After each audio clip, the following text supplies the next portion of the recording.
La session Parole panafricaniste ce mardi 9 décembre 2025 à Lomé a ouvert un espace de débat stratégique pour le continent.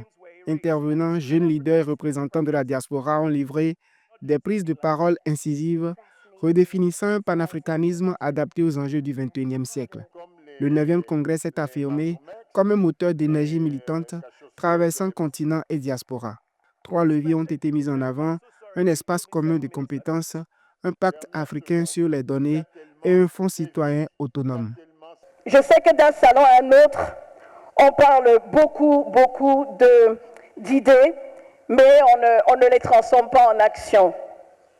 Moi, je suggère 3 choses. Un espace panafricain de compétences, où on peut mutualiser ensemble nos savoirs dans un espace idéologique africain. Les médecins ensemble, les ingénieurs ensemble, les juristes ensemble, les enseignants ensemble.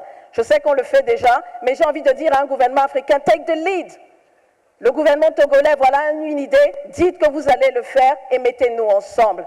Si tous ensemble ici nous mettons 1 € chacun, je sors mon village du sud du Cameroun avec une usine qui met 5 personnes hors d'emploi. Take the lead. Il n'y a qu'un président africain qui peut le faire.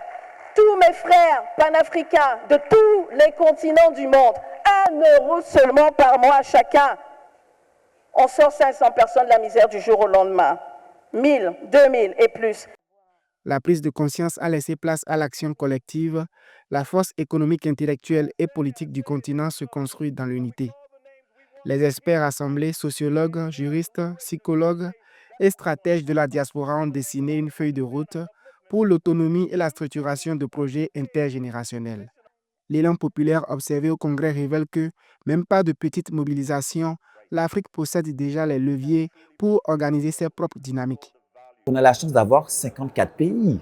C'est pas rien quand même. C'est quand même vraiment important. Sur cette base commune de tous ces pays, on a de quoi créer, vraiment fonder une organisation qui permettrait en fait déjà d'être autonome. Ça, c'est fondamental. Il faut pouvoir être autonome dans tout ce qu'on fait. Surtout qu'on a les moyens, surtout qu'on a les ressources. Une fois que ça c'est en place, à partir de là, créer différentes sections dans différentes branches qui répondent que ce soit aux besoins de la jeunesse, que ce soit aux besoins des adultes et des seniors, et aussi forcément de toute la société quelque part. La diaspora africaine représente 6% du PIB continental, surpassant investissements étrangers et budget de développement. Elle constitue une force transcontinentale mobilisable pour la souveraineté économique, les réformes multilatérales et l'intégration panafricaine. Dès 2026, son potentiel d'investissement et la jeunesse connectée en font le levier central du panafricanisme contemporain fondé sur autonomie et solidarité.